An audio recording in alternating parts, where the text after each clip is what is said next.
দেখে তো খুব ব্রিলিয়ান্ট মনে হচ্ছে। দেখি কিছু প্রশ্নের উত্তর দেন, তাহলেই বুঝের পামনি আপনি ক্যাঙ্কা ব্রিলিয়ান্ট। কন, ভারত কোথায় অবস্থিত? কি ব্যাপার, আমার সাথে আমার বন্ধু ভারত আসছে ভাইবা দিবের, তার কথা স্যার কেমনে জানলো? উই তো এখন টয়লেটে গেছে।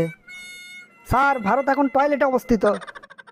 হ্যাঁ, এলে কি আবল তাবল উত্তর দিচ্ছেন? আচ্ছা কন তো, ঘুম পাইলে আমরা বিজনেস কৃষক যাই?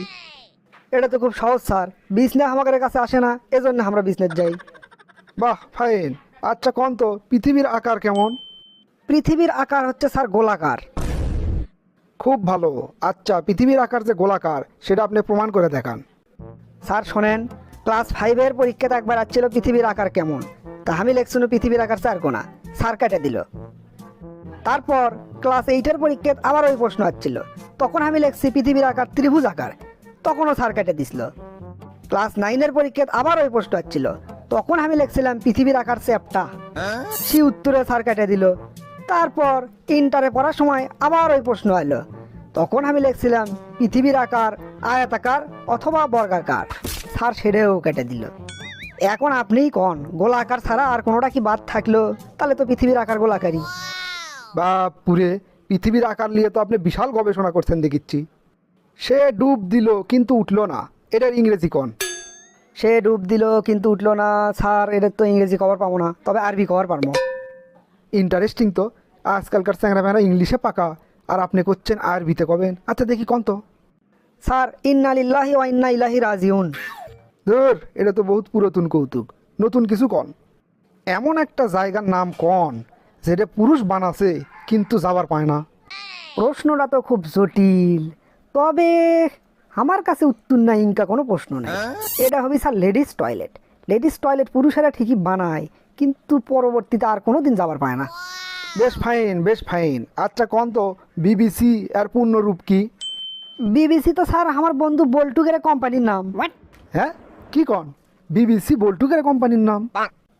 হ স্যার, বিবিসি মানে হচ্ছে বল্টু বিস্কুট কোম্পানি। ধুর, বলদের বাচ্চা চিকুম্বুরা। স্যার এটাও হয়, স্যার এটাও হয়। ঠিক আছে, ঠিক আছে। আচ্ছা কন তো, যীশু খ্রিস্ট, শ্রীকৃষ্ণ, গৌতম বুদ্ধ, এনাদের মধ্যে মিল কোথায়?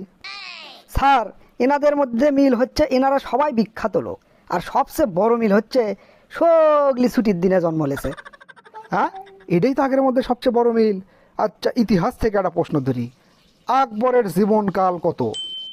স্যার আমাদের কোনো বইয়ের তো আকবরের জীবনকাল লেখা নেই, তা আমি কেমনে সেটার উত্তর দেবো? পাগল নাকি? ইতিহাসের সব বইয়েতে আকবরের নামের নিচেই লেখা আছে 1524 থেকে 1605, মানে 1524 সালে জন্ম লেছে, 1605 সালে মারা গেছে।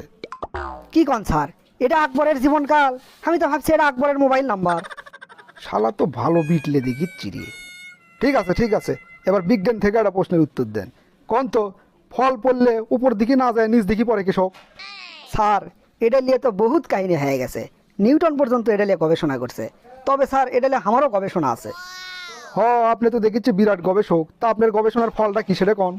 স্যার ফল পড়লে উপর দিকে না যায় নিচের দিকে পড়ে, কারণ হচ্ছে উপরের দিকে তো খাওয়ার কেউ নাই, এজন্য উপর দিকে যায় না। ঠিক আছে, যান, আপনার ভাইবা শেষ। স্যার স্যার ভাইবাটা ক্যাঙ্কা হলো স্যার, চাকরিটা কি আমার হবি?